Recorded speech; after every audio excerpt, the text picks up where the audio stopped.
The people who are more likely to participate in voting are also the people that tend to be the healthiest in this country. Although we're the highest voting bloc, we don't in general vote around healthcare issues because we're blamed so much around our health. We're twice as likely to have a baby die, or we're twice as likely to be obese. Like, those are like narratives. We think that it's something we're personally doing. I can use my own self as an example. When I had my son in medical school, I was only 5.5 months pregnant.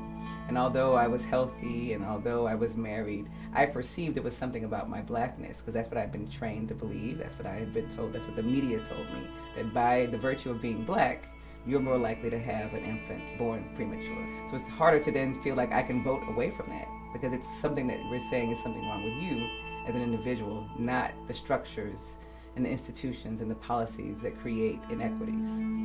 We talk about it as a black issue, but across the country, it's more white folks on Medicaid than anybody else. So we've racialized the benefit to mean blackness, but it doesn't mean blackness. That's a way that racism impacts all of our health, and why we have poor outcomes across the South, across the Rust Belt, places where you are disinvesting in insurance.